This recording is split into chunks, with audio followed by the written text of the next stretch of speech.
Hey, what's up, everyone? Welcome back to the Just Sayin Podcast. What is this, episode number four Number for four. us? I'm Jake. This is Sutton. We're your co-hosts. So, like we said, we're just two friends talking football. I think today might get a little bit rowdy. Today we're Hey, going to enjoy talk the about how ride we. so far. I've had a great time doing this with you, Jake. I appreciate it, man. No, I've had so much fun. But today we're going to talk about our best bets from last week. Did not go the best whatsoever. One of us did worse than the other, but Yeah, neither one of us performed hot. no. If we were in a battle for the wild card right now, we would both be struggling. We didn't even go 500. But hey, we'll bring Um, it back next week and see if we do better. I maybe I what mean, you guys it's want it, to do is just give us a week to see if we can get back on track. If not, we may just stop this segment altogether. Oh, dude, it's hard to do worse than what we both did this past week. it was rough. Um, yeah. After that, we're gonna give three players we're both excited for. Well, I'm gonna give them for UGA's perspective. You're gonna give them for Bama's Yep, perspective. yep. I tried to steer away from the three or just positions that people are really looking forward to. Some of the obvious guys, like you really want to know how Carson Beck plays. You really want to see what the running backs can do. I steered away from that and chose three guys people might not even know the names of. But we're gonna start the show off with our top 25, and there might be a couple arguments in here, might be a little bit of heated moments, but It's okay. let's get That's after it. okay. All right, yeah. Yeah. So if you go first, you give your 25 through 21. Yeah, so at number 25, I've got the Fighting Gus Malzahns of UCF. At 24, I've got the Kentucky Wildcats. At 23, I've got Washington State. 22, I've got the Iowa Hawkeyes. And 21, I have the TCU Horned Frogs. So obviously a couple teams that a lot of people don't think would be in this late. A lot of people don't have Kentucky in their top 25, but I think Kentucky's a very quality team, probably the fourth best team in the SEC East this year. I think a lot of people are going to realize that when Devin Leary steps on the field, his play is going to be uh, probably the best quarterback Kentucky's had since the hefty lefty. Um, and then obviously, I think a shocker that most people don't think of here is Washington State. I really like the group in Pullman. They had a really good year last year. Um, that quarterback's coming back. He really good guy in the FCS level. Had a pretty good season last year. And hey, the way the Pac-12 is this year, you never know what can happen. And a lot of people aren't really giving them a shot. But I really like the Washington State Cougars this year. So I don't know how you feel about I'll 25 to 21, but I'll tell you what, the Apple Cup, that's Washington State versus yeah, Washington, mhm. underrated. It's a good I, rivalry. Yeah, I you should know this, but I lived out in Washington when I was in fifth yeah. and sixth grade, Hmm. and everyone there, you're either a Washington or Washington State fan. I imagine it's when you grow up in Alabama, you're either an Alabama or an Auburn fan. It's the same It's kind way. of what it's like there. It's kind of what it's like there. Just a lot of hatred on both sides, but that's fun. It's funny whenever I went up there, I would hear Husky fans say "Go Dogs," and I was Mm. pretty much born a Georgia fan inside of a Florida family, but so as soon as I went up there, it was kind of weird, but Yeah. I like it. I like it. I like Those your people up there in Washington are big about their football though. I remember when Alabama played Washington in 2016 in the semifinal. I mean, it was in Atlanta and it was half Bama, half Washington fans. So those people are big about their football up there. So Yeah, especially when you have a good team, you have those fans travel. Oregon didn't really travel to Atlanta this past year because Georgia just takes over every stadium they go to. But outside of that, like you to said, be fair, it Washington in was what, like 2016. an hour from Georgia's campus. So Oh, not far Georgia at should all. have had Not more far at fans all. there. Yeah, I wish I would have gone. But yeah, my top 25. I also have Kentucky at number 25. I have North Carolina at 24, Oklahoma 23, UTSA number 22, and Tulane number 21.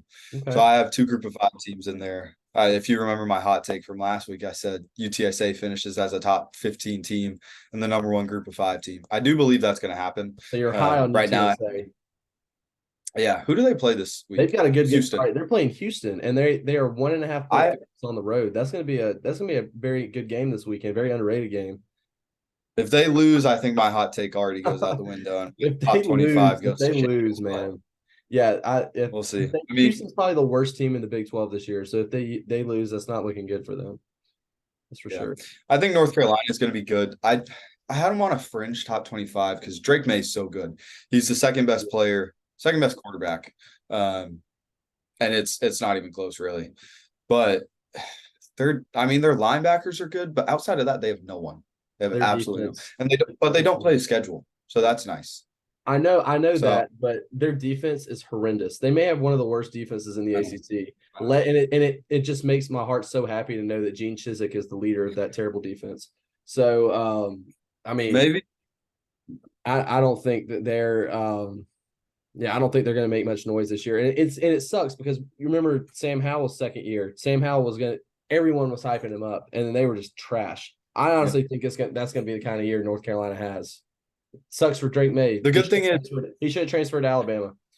Sucks for Drake May. the good thing is no one's hyping them up. Everyone thinks they're going to Yeah. be bad. Everyone thinks they're going to be bad. So I mean, I don't think they're going to disappoint anyone because they're not supposed to be that great. I think they're going to start and finish the year around this point.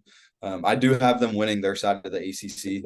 I don't think they stand a chance against Well, actually, the FSU or ACC. Clemson. I didn't know this until today, but the ACC got rid of divisions this year. So yeah, I Really? didn't know that until today. So technically, like Florida State could play Clemson again in the ACC championship game. I didn't know that until today either. Well, but let yeah, me change my prediction. I That's know probably going because to happen. I had Pitt going to the ACC championship game. That's not happening now. So Okay. yeah. Never mind. And then Oklahoma, just a little bit about them. I mean, they struggled last year really bad. I think they went 7-6, beat FSU in the bowl game. But they returned Dylan Gabriel, second-year coach under Venables. I think he's going to get the defense a lot better. I think one name to keep an eye out is Peyton Bowen, 5-star safety. He's a dog. They flipped him from Oregon. I don't think they flipped him. He was a heavy lean towards Oregon, like guaranteed to go there, and then they flipped him away from there. So I'm excited to see what they do. I think they're going to be pretty good. Like I said a few weeks ago, I think they're going to finish second in the Big 12. Okay. But I don't hate Oklahoma at all. And I just want to say one quick thing about the whole Brent Venables, Lincoln Riley. I think it's a lot easier in this day and age in college football to build an offense quickly. I mean, I think you would also agree.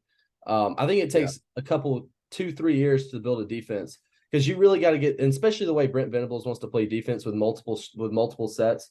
I think he's got to get the guys in that he wants, not just in. Everyone talks about transfer portal. Those aren't necessarily the guys you want to develop your own recruits, and I think that's kind of what Brent Venables. He needs 2 or 3 years, I think, to really establish himself with the defense. Yeah. So I think it's a lot for these defensive-minded coaches. I think you need to give them some more time when they're going to a new school. But I don't hate the Oklahoma thing at all. I'm going to go ahead and go 20-16. I have Oklahoma at 20. I've got Utah at 19. I've got Kansas State at 18. I've got Washington at 17, and I've got South Carolina at 16. So that's my 20 through 16. I know I'm very high on Washington, but with recent developments, they're starting running back. They're starting running back out for the season. I had them winning the Pac-12. He was a big part of their offense last year. I slotted them down, actually changed my prediction. I've got Oregon now winning the Pac-12. I just think Oregon's the most complete team out in the Pac-12 just in terms of defense and offense. But also, Kansas State, the winner of the Big 12 last year, I know they lost Deuce Vaughn, probably the heart and soul of the team, but I really believe in Walker Howard, their quarterback. I think he's got a really good future. I got to see him play firsthand against Alabama last year, and they were missing some guys in the bowl game against Alabama, guys that opted out. Got a really good offensive guard in Cooper Beebe coming back. They lost an edge guy and Felipe Udazeki. I think that's how you say his last name. But I really believe in Kleiman and what he's building there. So that's my 20 through 16. I don't know how you feel about that one either.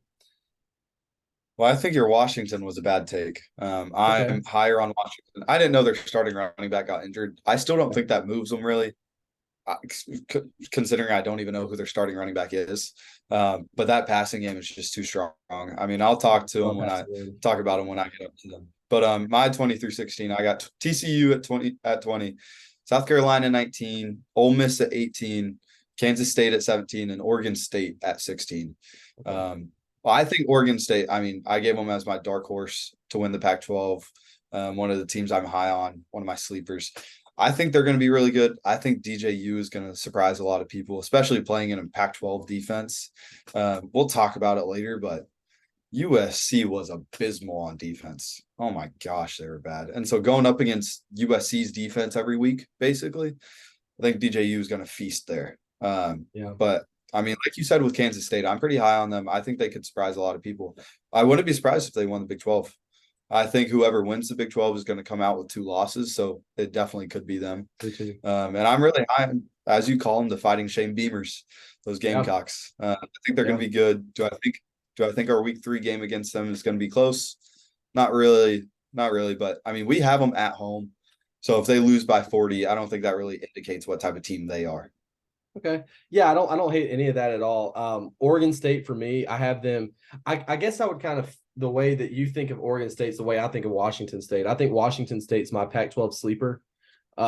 Just because, I mean, literally nobody's talking about them, and I think they could make some noise. I don't necessarily think they're going to win the conference, but I definitely think they could shake it up a little bit.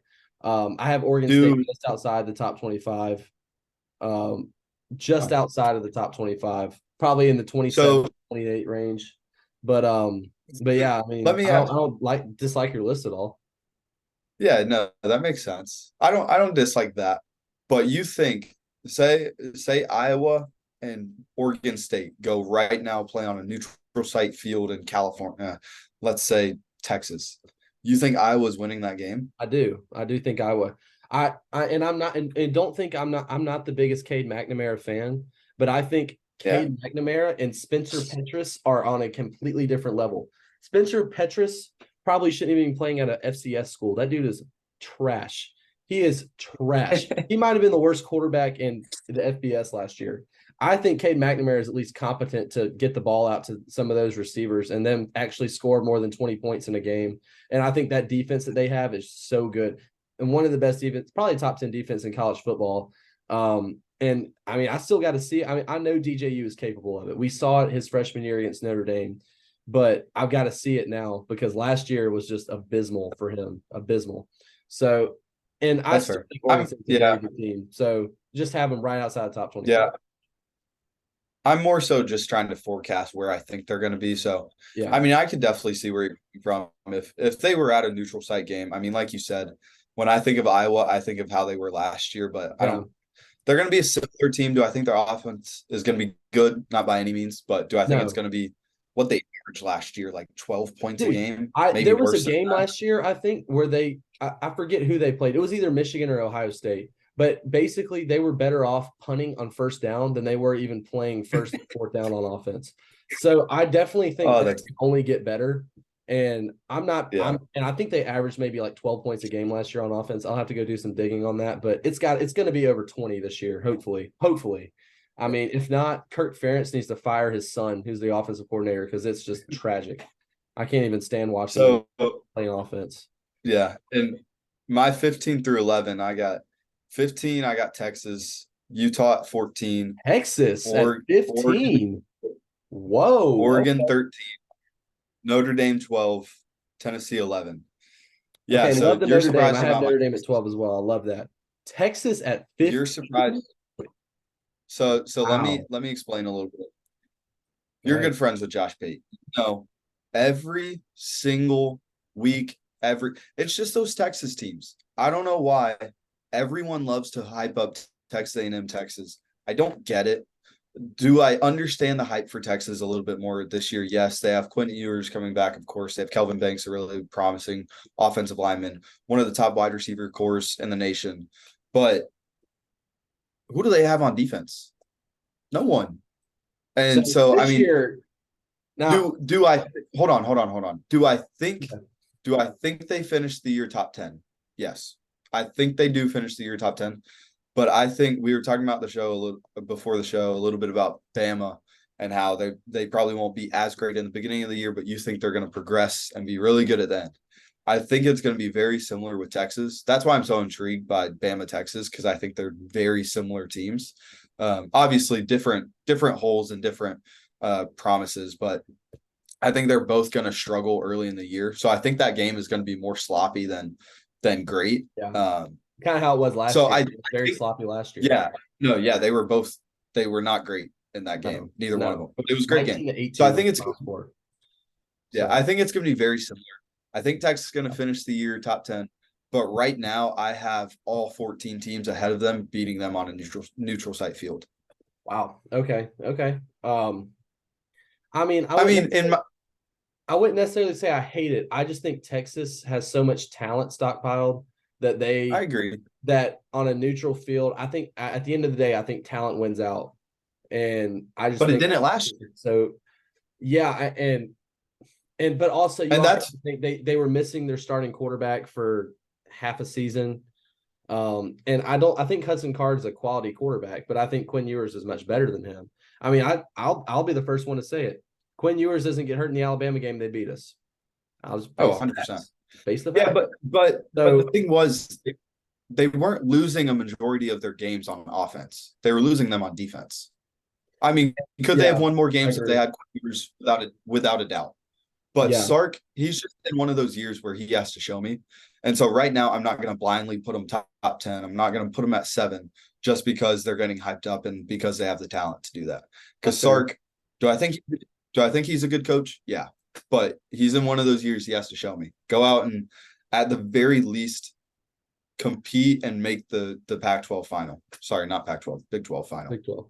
No, that's definitely fair. I definitely think that he's one of the coaches. He's probably a top 5 coach with the most pressure. I don't think it's necessarily pressure to get fired. I don't think he'll be fired just because of how well he recruits. But I mean, he's got, I mean, think about it. This is the last year before they join the SEC. I mean, yeah, they are about to be in for next year.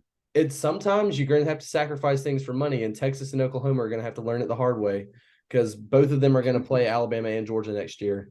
Except Texas won't play Alabama next year, but it's going to be a fun season. I'm super excited. I mean, cannot wait till 2023. But just looking ahead at 2024, I mean, you and I both know it's going to be a very exciting SEC.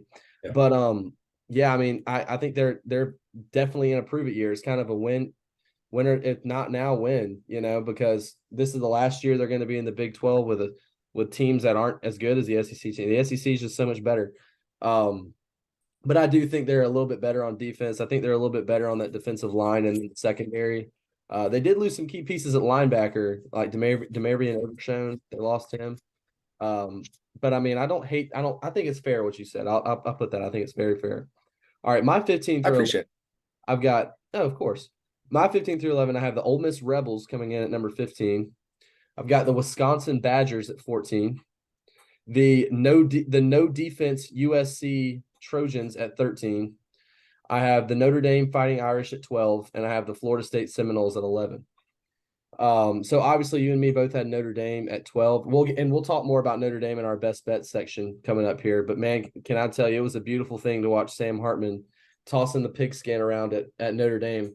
And I've been saying this to everybody. He's the best quarterback they've had in a very long time, and you could tell it was different. And this was a conversation as a Bama fan where it's scary because I couldn't help but think during that game, what if Tyler Buchner was playing quarterback right now for Notre Dame? What would the score have been in the Navy game if Tyler Buchner was playing? I definitely think they would have won, and probably convincingly, but I don't think it would have been to the point. They just absolutely dominated Navy. And don't get me wrong, Navy is not a good football team, but Notre Dame fans have to be very thrilled with what they saw, especially with they didn't have much experience coming back at receiver. He threw to nine different receivers, not tight ends. Receivers caught passes in that game. So Notre Dame fans have to be ecstatic with the way that first game went. So yeah, I agree. But something that surprised me, and like you said, we'll talk about it more. Not a single tight end had a target. Yeah, and that just shows you what Tommy Rees's kind of philosophy is tight end oriented. So that kind of makes me wonder how the tight ends at Alabama this year, how much they'll be featured. I mean, I know they're very talented, but let's get back. Obviously, we'll talk about USC a little bit more. But I've talked about this. I think Wisconsin has the best coach in the Big Ten in Luke Fickell. And I think in year one with Tanner Mordecai, they've got some pieces on that offense, especially with Braylon Allen, who both of us are very high on. You know that those Wisconsin O-lines are always nasty. So I think that offense is going to be a lot better than what people think and what people are used to out of Wisconsin. Where I get question marks is the defense. but that's Luke Fickell's specialty. So I'm very high on Wisconsin. I think they'll win their division this year. I see them as a double-digit win team this year. I've got them going 10-3. So I'm very high on Wisconsin. I'm high enough to put them at 14 on my list. I had them at 25 right before the show, and I changed it. I don't think they're a top 25 team right now. So are you more we should have discussed this earlier. Is yours more projecting or it's more projecting, I think. I do think it's more projecting, but I the way I seeded, especially the top 10, is kind of based on last year's performance and just how I think things will start. I don't want to get too far down the line to mess it up, but you'll see kind of here in a second what I'm talking about. So I'll go ahead and do my 10 through 6. At number 10, I've got Oregon. At number 9, I've got Penn State.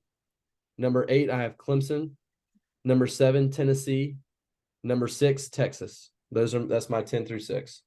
Like I said, Texas is talent. I feel like if you put them on a neutral field with any of those teams, I think they win that game. I really like Clemson this year. I have them in the playoff. Obviously, Penn State, I think, is going to be much improved. I think they're going to be a team you're definitely going to have to watch out for. 2024, Penn State might. I think Penn State's 1 year away from being national title contenders. I think they're definitely conference contenders this year, but national title, I think 2024 is the year they've got circled. And then obviously Oregon, as much as I hate to say it, Bodacious Nix. I think he's going to have a very good season. I think they're going to win the Pac-12 now. They have the most complete team in the Pac-12 in terms of just defense and offense. So that's my top 10 or 10 through 6. All right. Sutton, Bama fans, go ahead and close your ears on this one. My top 10 through 6, I got USC 10, Bama 9, Clemson 8, Washington 7, Penn State 6. And so let me say, do I think Bama is a top 5 team eventually? Maybe even by week 2, week 3? Yes. Probably not that soon, but I do think they're a top 5 team sooner rather than later. But right now, if they were playing anybody 8 through 1 on a neutral site field week 1, I think they lose to any of them. So that's my thing. I'm basing it a little bit off of last year. I don't hate that at all. I don't hate that. With a little bit of a projection, but mainly who is it right now? So this top 25 could be completely different. And that's why it doesn't look like the AP top 25, because they have Bama at 4. Do I understand it? Yeah, but I don't agree with it. So I think Bama's a really good team. Honestly, I probably should have put USC lower with that in mind, because USC, if they play how they did week 0, they're probably losing to 15 to 20 teams. Golly. But yeah, I'm really high on Penn State. I saw Josh Pate has them going to the playoff as well. I have them going to the playoff. I think they go 11-1 with a loss to Michigan and make the playoff. But I love them. I think they're a national contender this year.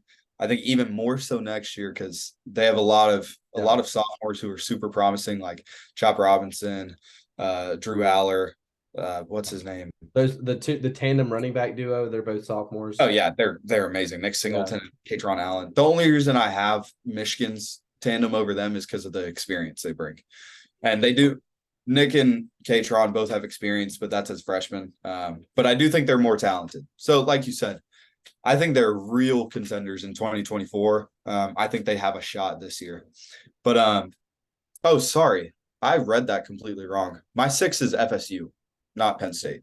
Okay. So 6 FSU, 5 Penn State, 4 Ohio State, 3 LSU, 2 Michigan, and 1, of course, UGA. I'm super high on FSU. You had them at 11, right?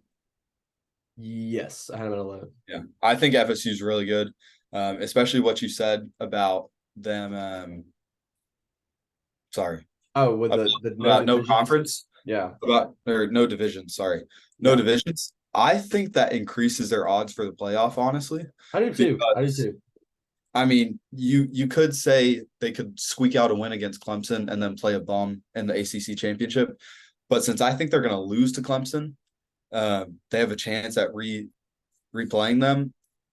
It's hard to beat Alabama fans know it's hard to beat a team twice in a year. Beat Georgia in the SEC championship and then lost to them in the championship game. So yeah, I definitely see where you're coming from. Yeah, but they also cannot lose another game in the regular season, or they're not playoff You're right. bound. You're right. But Which I mean, the thing is, they don't have the hardest schedule in the world. So no, they don't. But I mean, you never know. The ACC is one of those conferences where it's kind of like you never know. Kind of like the Pac-12 and Big 12. But also, I have them lower than you do. I think just because, like I said earlier, I just think at the end of the day, talent wins out.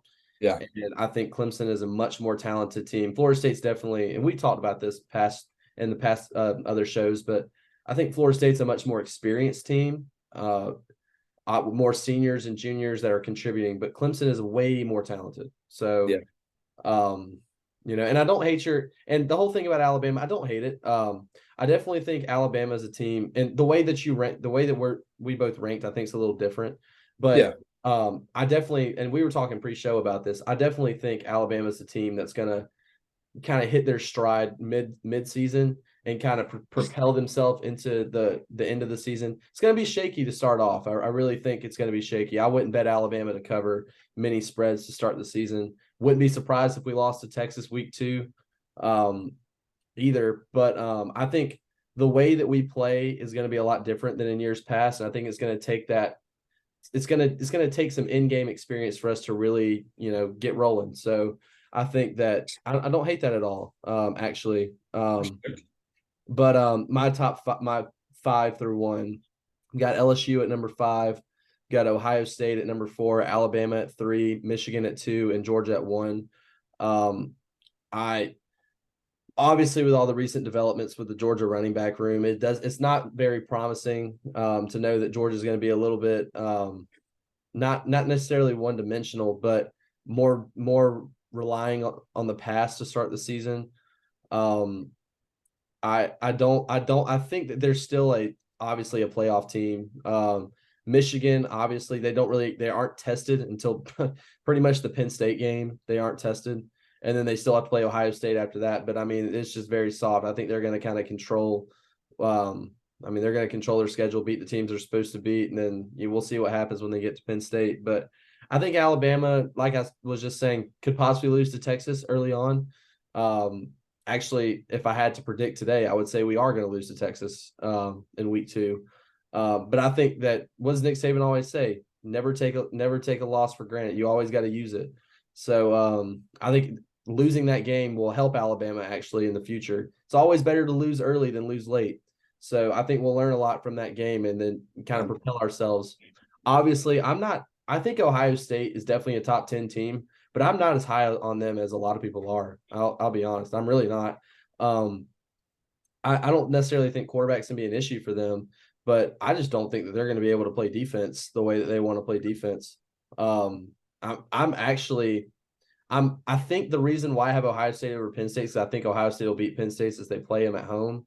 But if neutral site, I'm taking Penn State to win that game. I think Penn State's a much better team overall than Ohio State is. I wouldn't say much better, but I definitely think they can play defense better. And then LSU at 5. Obviously, it's kind of a two-head monster in the West this year. That game in Tuscaloosa is going to be awesome to watch. Can't wait for that game. I'll be there. So yeah, I think our lists weren't, for the way we were doing our list, I thought they were both pretty good lists. Yeah, they were pretty good. I got to give you some claps though. You didn't include Texas A&M, which I'm really surprised you didn't, because you always hype them up so much. So I respect it. I respect leaving them out. And I think they're another team kind of like Alabama. What are they? They're going to start off a little slower. Oh, what's up? I'm sorry, you're kind of cutting out. Yeah, I think that's your service. Yeah, we are at a thunderstorm here, so yeah. But what are they ranked in the preseason AP? 20? 21 maybe. I don't know. I think they're a team just like Alabama they're gonna have to figure it out towards the beginning of the year. I do think they're gonna be a good team. I think they'll end up being a top 25 team when it's all said and done. People thought they were going to be a top 5 team last year. Look how that turned out for them. Well, Texas. Well, yeah, I like that. I don't understand the hype behind Texas and Texas A&M every single year. Every year. Anyway, They've got all the oil money. That's one thing. And I really don't understand how they haven't won national championships with all that money that they have. I mean, it's honestly kind of ridiculous. Anyway, let's talk about how poor we performed this week in our best bets. Luckily, I didn't put a single dollar into any of these because I would be a poor man. Yeah. So revealing it, I think you saw yours. I went 1 for 8. And you went 3 for 8. Granted, I went 3 for 7. I had 7 picks. What? I had 3 game picks and I had 4 prize picks. So I had Notre Dame. I had what hit for me this week. I had the Notre Dame money line, the Sam Hartman over, and I also had the Will Shepherd over. All 3 of those hit. But let me tell you what. Vanderbilt maybe has 2 good players on the team, and the rest are all literal trash cans. Yeah. I thought they were going to be a much better team this year. I don't know if that's necessarily Hawaii is a better team than I thought they were going to be, because I dug into Hawaii last week, and I want to apologize to the Rainbow Warriors. I'm so sorry. I really talked so much trash about them last week. They might be better than I think they are, or Vandy just sucks. I don't know what it is, but AJ Swan and Will Shepherd it's 2 versus 11. I mean, the other guys on the team are just bodies. I was very surprised about that game for sure. I don't know how to accurately judge it because, tragic what happened out there in Hawaii. So maybe they had something to play for. Yeah. Maybe Hawaii's better than what we thought. Maybe Vandy's worse than what we thought. I will say I was pleasantly surprised with their offense. I thought AJ Swan did play really well. Yeah. I thought Will Shepherd played really well, and they have a sophomore now, Jalen. What was number 6's name? Couldn't tell you. Jalen something. He's quick. He is shifty. I think he'll cause some problems later on for the SEC. And then on defense, just no one's except for number 2. Number 2 was a dog. He was the one that had 2 interceptions. He was really good. But outside of that, looks like it was rough. I wanted to talk about Ohio for a second, because that was a pick that I was pretty good on. Curtis Rourke, the guy that I said was going to hit over 270.5 passing yards, got hurt in the second quarter, never came back. I think he's dealing with a concussion. They still ended up only losing by 7.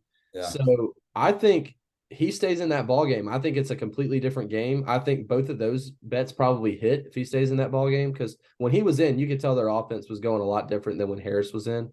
I just felt like it was a lot smoother. He necessarily wasn't. We also got like a quarter and a half of him. I mean, who's to say they wouldn't have made halftime adjustments? I get that. But the fact that they were within 7, I think that means something. So we'll go. I think that's just an unfortunate series of events that happened with us in the Ohio Bobcats. But Caleb Williams looked good. I will say, I think the game was going to turn out differently, but Ohio they weren't dominating. They weren't even playing well. I think they had 3 points whenever he left, and he played for a quarter and a half. They might have had 6, but I know they didn't have a touchdown. So I think both of those bets would have hit, but who really knows? That's why we can't really even give us those. Yeah. Caleb Williams played really well. I will say that. I expected nothing less. Zachariah Branch showed out. My thing is, and it might be a little guilty, whenever I watch games, so I did it with Navy Notre Dame, I did it with USC San Jose State. Whenever I watch games, you're supposed to show out. And so dropping a fumble, and you should have taken a sack, but you were playing San Jose State, and the cornerbacks just stop running. They don't cover the wide receivers, and the wide receiver, 2 different ones. It didn't matter who was going to catch it. 2 different wide receivers just ran past him. Is it impressive he threw 50 yards off his back foot in the face of pressure? Yeah. But against any other team, any other top 100 team in the FBS, that's a sack. That's a 20-yard sack. So he played well. Do I think he's the Heisman frontrunner still? Of course. But he didn't impress me. He didn't have to, though. You're right. You are 100% right. I will say who had to impress me was their defense, and their defense did probably worse than I thought it was going to be. I mean, you look at that game and it could have been even worse. There were a lot of fourth and shorts, third and shorts that San Jose State didn't get by their own fruition. It was kind of like Navy Notre Dame. I don't think Notre Dame was as dominant as people say. They're going up against a Navy team with a first year head coach under not a new offense. Sorry, I'm like transitioning and all over the place. Notre Dame was going up against a Navy with a first year head coach, kind of transitioning into a different style of triple option. And Navy was running all over them. I mean, granted, you look at the stats, and I don't think the stats accurately reflects how the game went. Navy had probably 2 broken tackles every single play, but they're running the ball. And so they stacked the box, put 8 in there. And then I think they had 3 pass attempts the whole game. And the very first one, it was 4th and 1, I think. And they got him with a fake. QB, I'm not going to say he threw a dime, but he threw a very, very catchable ball in between 2 people. One guy runs into him, knocks him down on a 4th and short, and they would have probably ended up scoring a touchdown on there. So I think the game was out of hand due to Navy, not really due to Notre Dame. Notre Dame's offense did what I thought they would. Notre Dame's defense left a little bit to be desired for me, but I mean, they were playing Navy, holding them 3 points. But USC, man, their defense was bad. I That's was so exactly happy. what they needed to be good this year. And guess Yeah. what? And guess I what was else is happening next year? They're joining the Big Ten. They're going to get boat raced by like a Michigan or Ohio State that has a good defense. I was so happy. I couldn't really watch the game, but I watched highlights. I watched some things on Twitter. Bear Alexander, I was really looking. I don't love him as a player. I don't love him as a person, but I wanted to see him play decently well just because I think he's gotten a lot of hate. But he played horrendously on Saturday. I mean, 1, couldn't get past the San Jose State lineman. 2, no effort at all. But I mean, that's what I expected from him. So I would go to and look at the stat sheet after I watched the highlights because I mean, I didn't see him anywhere. He had 1 tackle, he had half a sack and half a TFL. I go back, watch the highlights just to find where that sack was. 1, it was a coverage sack. So the QB was in the pocket for 10 seconds. Not really, probably like 6. Should have thrown the ball away. 2, Bear Alexander didn't get there first. He was already going down and got credited with a half a sack. Don't ask me why, but that was his only tackle the whole game. His only tackle. So, am I happy he played poorly? No. Am I mad he played poorly? Not at all. So, those are my takes. Well, I definitely was very unimpressed with that USC defense. Definitely a defense that I thought they would be a lot better this year. I thought they needed to be a lot better this year. But man, that really gave me some doubts. Obviously I want to see him play a little bit more, but yeah, I mean, doesn't look too hot for them. Especially I think Caleb, I mean, if they would have taken care of business, Caleb Williams should not have been playing in that game as late as he was. That should have been Miller 21 to Moss, 14. Malachi Nelson time. I mean, come on. It was rough. It was rough to watch. But yeah, Yeah, not because too good on our picks, we're guys, first week, but that's okay. we're talking about how poorly the defense did. Offense wasn't great. They had 21 points through the first half when they should have had 50 by then. Yeah. So, like you're saying, Caleb Williams should have been out of the game. And also, when you look at their defense, it'd be okay if you had like one area maybe excel and then other areas lack. Every single part of their defense was bad. They had no pressure. I think they had that 1 sack the whole game. They might have had another one, but you're going up against San Jose State. You should have a lot of pressure. And then 2, Nick Nash torched their defense. Nick Nash, I believe he's a senior, had 3 touchdowns. I mean, 1 was a crazy catch. Did you see it? The one-handed I dive. saw the highlight. Yeah, it was a nice catch. I mean, it was PI anyway, so they would have gotten 15 yards. But so I mean, props to him. He showed out, but their defense looked horrendous. Yeah, bad. for sure. I definitely agree with you. But yeah, we'll kind of transition to one of our last topics of the show. We're both going to give our is it 3 most exciting players that we're most excited to watch, or is it 3 most important players? Oh, exciting. Okay, so 3 most exciting players on both Alabama and Georgia heading into the year. Obviously, I'll do Alabama. Jake will take care of it. Yeah, the reason I wanted to do this one is because I mean, if you watch any Georgia, if you watch any Alabama podcasts, they're going to talk about the most important players. Right. And the thing is, we should both win these games by 50. Alabama might not. We might not. Alabama, But not the way we're playing this year. No. these games aren't going to be competitive. No player is really important. We could both go out there with our threes and win the game. So I'll talk about the UGA players first. Let's go Well, one at a time. One at a time. Okay, we should go out there with our threes and win the game. So the number one player I'm most excited for, and again, these are names UGA fans might not even know. I'm most excited to watch Xavier Sori. He's a 5-star outside linebacker out of IMG Academy. He's a junior, I believe now, but they transitioned him to inside linebacker. So he was a freak coming out of high school. No one really knows his name, doesn't really know who he is. He's been hidden on that depth chart for a while, hasn't really had a grasp of the playbook. But with Smile Mondon still being out, I think we'll get him back by South Carolina. He's going to get a lot of play time out there. He's going to be our starting Willie. So I'm really excited to see him fly around the field. I think he's going to be kind of Roquan Smith-esque against a team like UT Martin, where he's going to be flying around the field, making a lot of. I hope so. I mean, yeah, but I'm comparing our number 3 linebacker against Roquan Smith, arguably the best linebacker to come out of any college in the last 20 years. So I'm really excited to watch him play. I want to see him fly around, make some tackles, potentially an interception, some sacks. We'll see how it goes for him. Yeah, I definitely remember Sori's recruitment. I think Alabama was in his finalist for him. But yeah, I definitely remember his recruitment. Terrific player out of high school. I expect obviously high things for him. But I just want to start off before I do my most exciting player. I want to give a little nugget that I found out today from some inside sources. Ty Simpson is now the third string, probably the third string quarterback on the depth chart. Wasn't he supposed to be?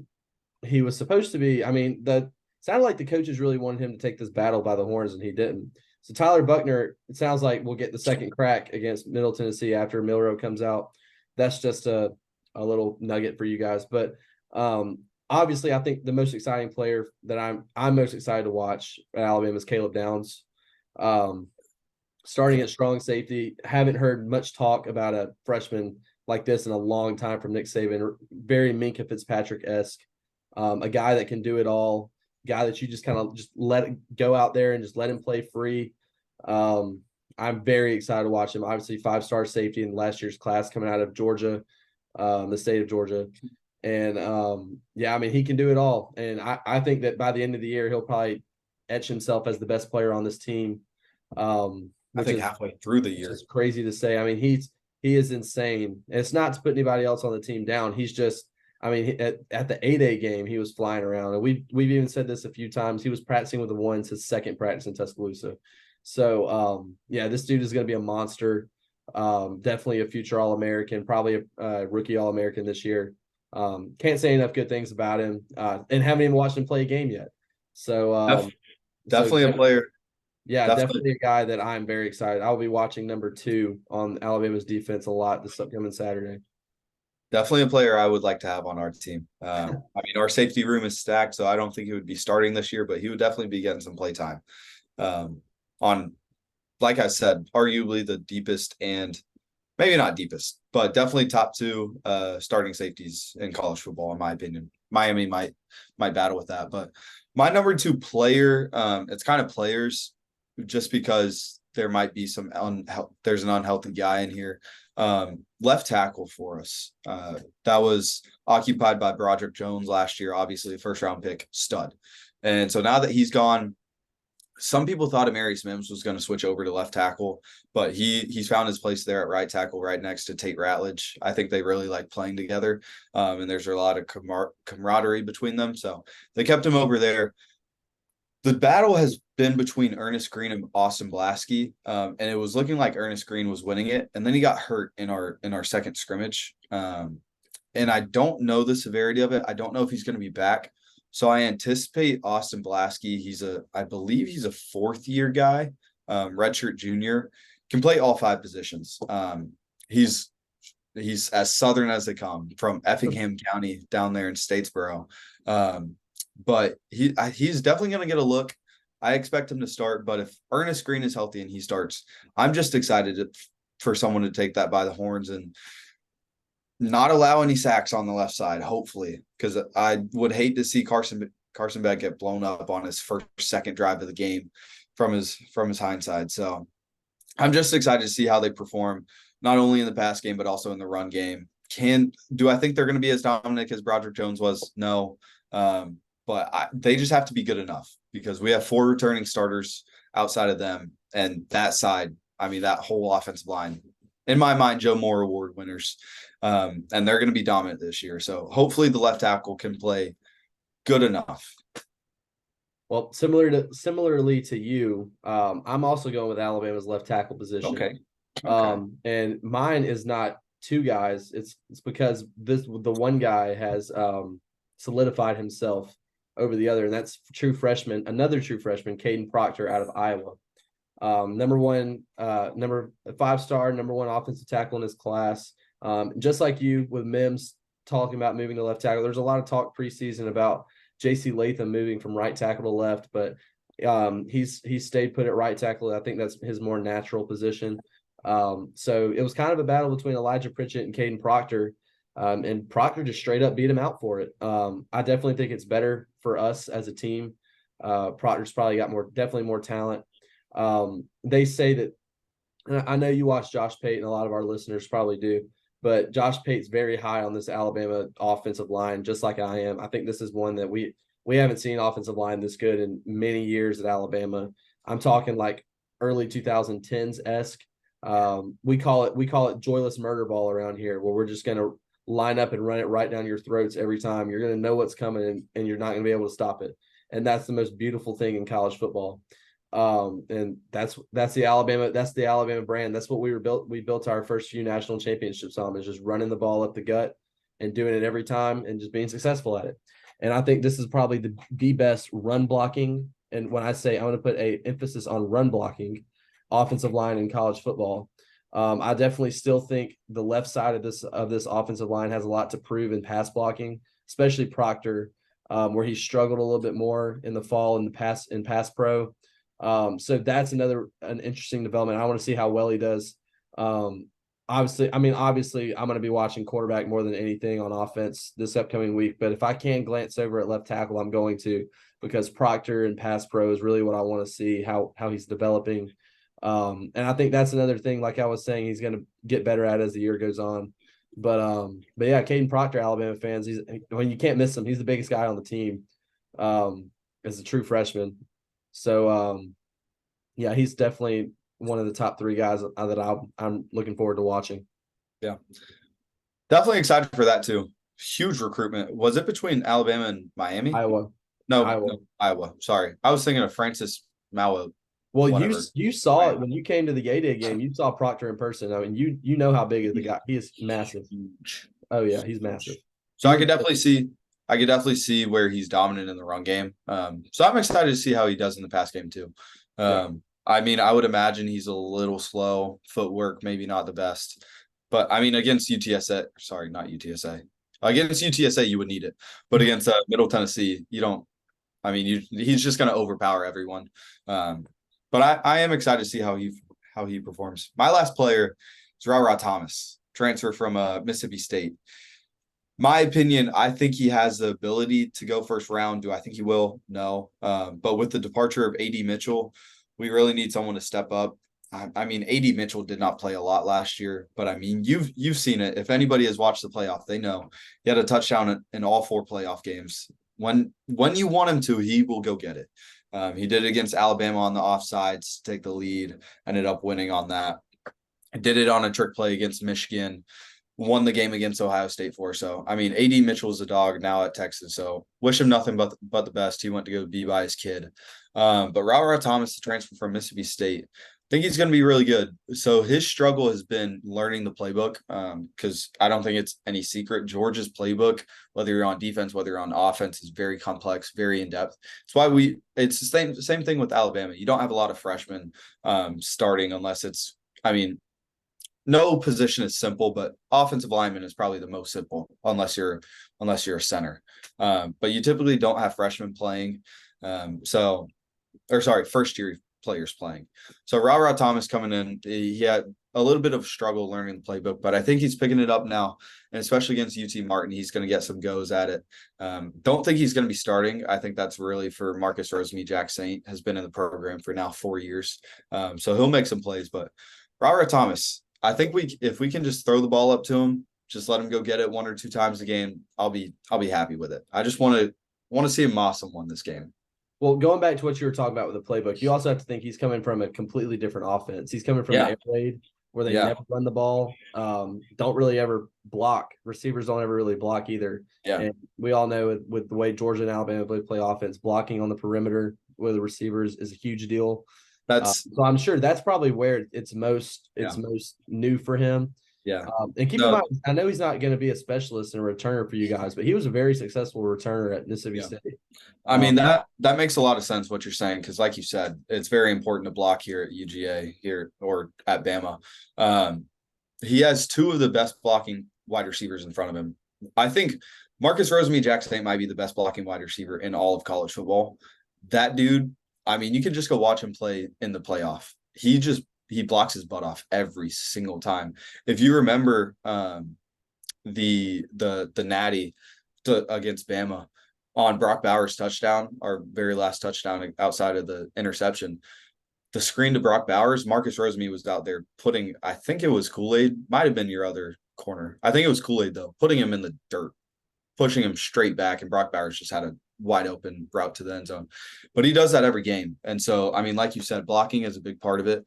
Ra Thomas, he's a big go up and get it guy, and so he'll be able to catch the ball, of course, but also want to see how he does in the blocking game, like you said. Yeah, I think that's the big emphasis there with him. Because I mean, it's when you don't really do that a lot, it's not a very easy thing to do, especially in the SEC. And at Georgia, they expect those blocks to be made. So, with my final player, I went back on defense. I went to the weak side linebacker position with Jahad Campbell. A guy he's actually, we talked about this in previous shows, guy that's competing a little bit with Tresman Marshall, the transfer from Georgia. I do think talent will win out here, and Jahad will end up being the guy.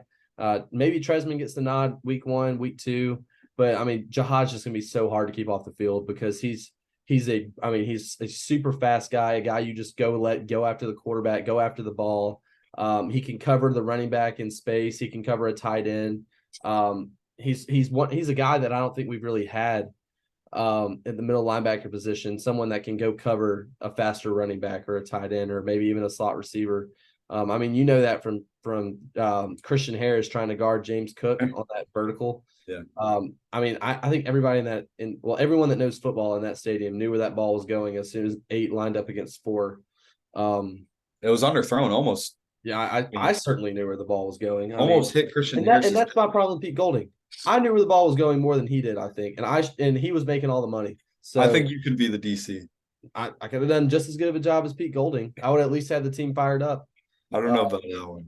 I would at least have the team fired up. He didn't even do that.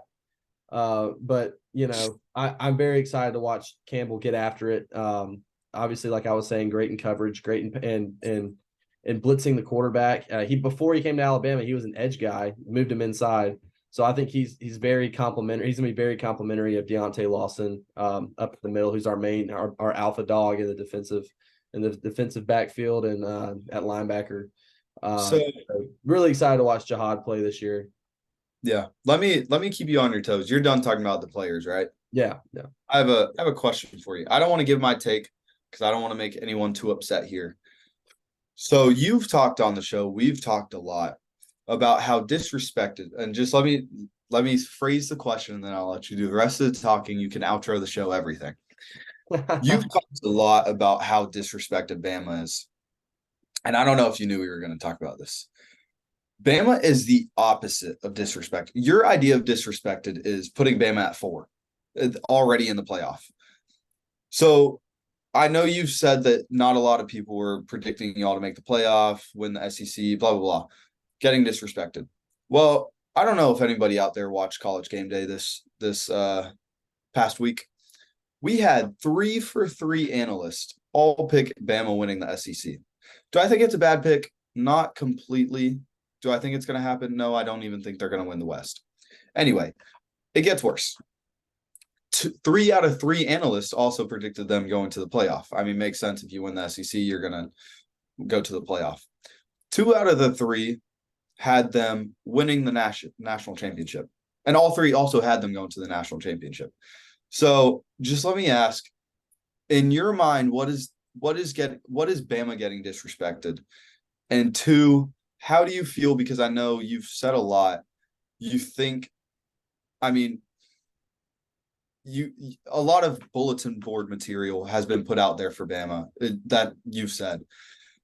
Now it's the complete opposite, where Bama is getting hyped up so much for, I mean, just because Nick Saban's the coach. So just how do you feel about all that? Well, I think a lot of it, and honestly, yeah, I'm just as surprised as you were when I wasn't even watching College Game Day when it happened. I was just scrolling through Twitter and I saw that and I was like, "What?" Real quick, I was watching it with my friend. I'll let you talk after this, but just forgot to give this reaction. I was watching it because I don't really care what they say about Pac-12, Big 12, ACC, Big 10, but always pay attention when they're talking about the SEC. They start giving their picks. And I see it flash up a little bit before on accident. I don't know if it was a graphics thing, but I saw one Alabama. I'm like, okay, well, that's to be expected. I would expect at least one Bama to be picked. Maybe an LSU, maybe a Georgia. Maybe they all 3 go different ways. Anyway, Desmond starts talking. No surprise there. He hates Georgia. He hates everyone except for Michigan and Bama, it seems like. He picks Michigan. Or sorry. Texas A&M too. Yeah. That's his dark horse to win the SEC. Doesn't surprise me. Anyway, he picks Bama. Pat McAfee picks Bama. I'm like, okay, no way it's 3 for 3. Kirk, I love Kirk. I love Pat McAfee too. I love Reese Davis. I hate Desmond Howard with a passion. But I'm watching Kirk, and he starts talking about him and Pat are making the same picks. I'm like, no way this is going for 3 for 3. And they put that up there. And I'm just. No, and then they start talking about their playoff. And then again, all of them have them winning their bowl game. And 2 out of the 3 have them going to the Natty. And I didn't even mention it. Josh Pate, who we love, picks them to win the national championship as well. So the opposite of disrespect, just how do you feel about that? Now I'm done. I'm off my high horse. So first of all, I was very surprised to see Desmond Ridder and Pat McAfee's reaction. Kirk Herbstreit's talked a lot about it. He's kind of been the guy that stuck up for Alabama. He's been the like two or 3 months ago, he was on McAfee's show. I mean, this was like midsummer, talking about how Nick Saban that's hasn't won in a few years, and look at everyone saying this is going to be a bounce back season for Alabama. I mean, you got people like I know Brandon Walker isn't the most like respectable person to listen to, but I mean he's got like Alabama going like 8-4. So I mean he also doesn't like LSU this year either. But what's he like? He thinks Alabama's going to win the West at like 9-3. Like he thinks the West is going to be like, yeah. He also has Mississippi State going like 8-4, but that's where he went to school. So whatever. But we'll get off that anyway. Yeah, I've been actually really surprised. I knew what Josh and what Kirk thought, but it seems to me that Pat McAfee, I love Pat. I don't think he's a very smart college football guy. I think he's really on there purely for entertainment. I love him. I think he's great. His show is very entertaining. I think he knows football, but I think him and Kirk are really good friends, and he's kind of influenced by Kirk. And I think Desmond Howard's kind of an idiot. I'm not even gonna lie. I think I mean his playoff, was it last year when he had like A&M, Miami, and all them in there? No. He had Pitt, A&M, Baylor, and of course Michigan winning it all. Yeah. He's a big dumb idiot. But I think the whole like towards the end of spring, towards the beginning of summer, the Paul Feinbaum stuff that was going around, that was straight bulletin board material. I mean, he was flat out saying the dynasty's over. The dynasty has swapped from Tuscaloosa, Alabama to Athens. I mean, and you had several other people echoing that, like Joel Klatt, Danny Cannell. I mean, I hate Danny Cannell. He's a big idiot too. But I mean, you have several college football people echoing that sentiment. And I think some of those people, I think Bama is they're a team this year that you're not on the middle. You're either they're going to be 9-3 and not good, or they're going to be 12-0 playoff team. And I just think that a lot of the Bama really, I think the way Saban is conducting himself in these press conferences, I mean, like joking around with reporters, walking out smiling, I mean, that should have other college football teams shaking in their boots, because Nick Saban is never this like jolly and happy before a football season starts. Usually he's just a mean, grumpy old man, which is the Saban everybody's used to. But I mean, he's smiling and cutting up with reporters. I've never seen this before. And honestly, I'm kind of scared for other teams that we're playing. I feel like, I mean, Saban, he knows something we don't know. And I think Josh Pate and Kirk Herbstreit both are kind of onto something. Like I said last time, this is going to be a completely different looking Alabama team than you've seen in the past probably 4 or 5 years. I mean, I would say like circa freshman Jalen Hurts, Jake Coker, Blake Sims. This is going to be those type of offenses is what this team's going to look like. It's not going to be very quarterback centric, which I feel like we've really relied on the quarterback in past years. I think you're going to see more of a Georgia type offense, maybe even more running the ball that they've kind of used these last couple of years, especially as Milrose the quarterback. There's going to be a lot of quarterback runs that are thrown in there as well. But I mean, I think Alabama should be getting respect. I'd rather people disrespect us so we can have more bulletin board material. But I mean, we do need respect. As long as Nick Saban is at Alabama, the dynasty is not dead. Whether he wins one more national championship or 2 or 3 or 4 or however many, the dynasty will be over the day he walks out the door. And that I don't think is anytime soon. That at that point, I will be willing to concede that. But as long as the GOAT is in Tuscaloosa and is coaching Alabama, Alabama is always going to be respected. I mean, we're a top 2 team in recruiting like the last 4 years in a row. We have the number one. I think in terms of like recruiting classes, we have the number one. We've been number one, or we put together better classes than any other team in like a 5-year span. And I think we're the number one in terms of that. Pate was talking about it today or yesterday on his show. We're still recruiting at a high level. I think the main reason why everyone's doubting us is because of quarterback, to be honest with you. And I think that's going to play out just fine. So I'm kind of done there. I don't really know how you feel about what I said, but I don't think you're too far off. I mean, my thing is they're just not getting disrespect. So I don't know what bulletin board material you're talking about. Of course, yeah, they might put up Brandon Walker, what they're saying they're going to go 8-4.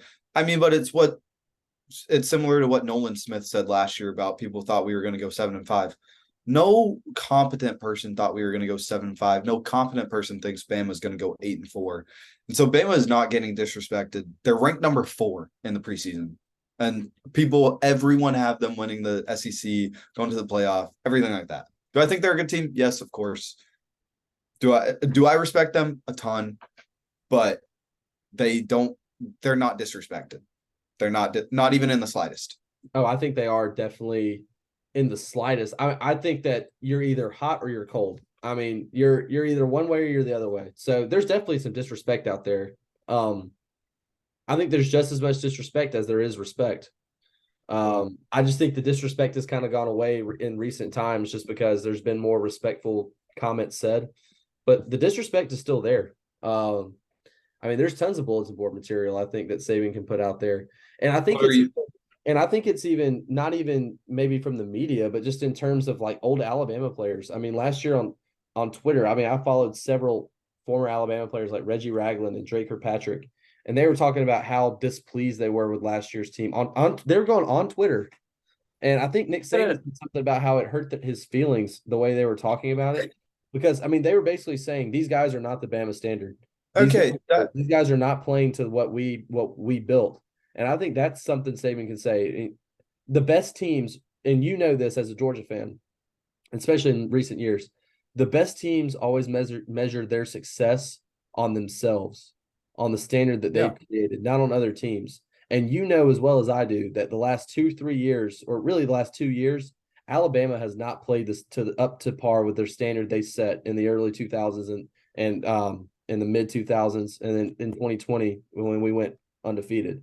So know just as much as I do that standard has not been met, and I think that is bulletin board material just from within the program. So I don't even think you really need the media to talk bad about you. I think what we've done these last 2 years says enough. Yeah. No, I mean that makes sense, but also your players tweeting out that's those past two, or at least the last Bama team did not meet the standard, isn't disrespecting this upcoming year's team. So that's what I'm saying. There's no disrespect going around this year's team. But yeah, there's those guys that the guys that are on this year's team, most of them were on the team last year, and they saw stuff like that, and they know that this is a different group, and we're going to have to establish this from week one on, and I think it's going to be a process, and I think that's something that they're going to have to work on, obviously, but I think this year's team is going to get it done. I really do. I know I predicted Alabama to win the Natty last year. I mean, and the year before, most people did. The year before, and probably the year before. Actually, the year before, I actually had Ohio State winning it. In 2020, I had Ohio State winning it, but we ended up beating them in the national championship. So I'm not too far off. I mean, I think most people did have us winning it last year, but yeah. I mean, color Ohio State. I can go ahead and tell you, I don't think Alabama's going to win it next year. But I mean, I think the stars are aligning. Like I said, I think this is going to be a magical season. I think we are going to lose a regular season game. I'll scrap the whole 12-0. We are going to lose a regular season game.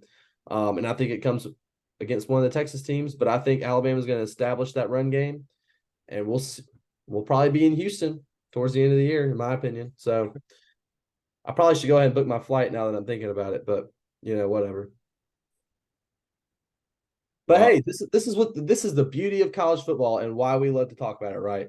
We don't know what's going to happen, but we're going to strap our seatbelt. We're going to strap our seatbelt on starting on Saturday, guys. It's only 5 days away. I cannot wait. I wish I could just time travel from right now to Saturday morning when I wake up and I can watch College Game Day live from Charlotte, North Carolina. I can't wait for it. I know. I got my birthday's on Thursday, and so going out to eat. Gonna go find somewhere to watch the Florida-Utah game after. I got stuff to do until 8:00 that night. So gonna go find somewhere to eat and watch the Florida-Utah game. Excited for it. Happy early birthday. Appreciate it. And before we leave, I did want to do a couple of best bets. So Florida-Utah. Cam Rising's status still up in the air a little bit. Don't know if he's gonna play or not. I say I'm gonna go Florida to upset that and win and cover. I've got Florida I think it's 6. The line's at 6.5 right now. I say Florida's going to win this ball game in Utah. I've got Florida not only covering, but I have them winning outright. And I also go ahead. I was going to talk to you about this after the show, and we're of course going to talk about Utah, Florida in the next show. I told all my friends, all my roommates tonight. I was like, Florida is winning that game on Thursday. I wasn't that certain about it, but I said I think Florida is going to beat Utah. And I got told it was a horrible take. That's not going to happen. I think it's going to happen. We'll talk about it a lot more. Love the pick. Again, not putting my money there, especially after going 1-8. But I think they cover, and I think they win as well. And finally, my last one, another upset. I've got the Nebraska Cornhuskers upsetting the Minnesota Golden Gophers on the road. Minnesota is a 7-point favorite. Something about Matt Rule I like, and I love Jeff Sims, and Matt Rule and Jeff Sims, the marriage there from quarterback head coach. I think it's going to prove to be to be a good one. Rule, obviously, we know how he is with rebuilding programs. I mean, he rebuilt. I mean, I wouldn't really say rebuilt, but Temple was pretty good for a few years under him. Yeah. He rebuilt Baylor, kind of handed the keys off to Dave Aranda there, but I believe in Matt Rule, and I think Jeff Sims is a really good quarterback, a really underrated quarterback, and I think they're going to get it done. I'm not really a PJ Fleck fan either. I love that pick as well. I hope the boat breaks down. And I didn't know the spread of that game. I would have thought Minnesota was like a 1.5. It's a 7-point spread. I'm definitely taking Nebraska to cover. Definitely taking the money line again. Probably going to be wrong since I was 1-8 last. I probably should change my answer now that you said that. So I love both those picks. I agree 100%, and we'll give some more in the next episode as well. Yeah, it's the next episode. Hopefully, we'll get that out. Friday morning sometime. Definitely before Saturday, before the games. We'll have some reaction to the Florida-Utah game. Probably some reactions to the Minnesota-Nebraska game. But y'all stay tuned. We're so close, guys. I mean, I know it started last week, but we don't care about any of those, really. we're so close to week 1, not week 0. Sure. I think week 0 is stupid. Week 1. So we're almost there, guys. So strap in. But again, thanks for watching. Thanks for listening wherever you are. Like, subscribe, talk to some friends about us. We really appreciate it. And roll Tide. Go Dogs.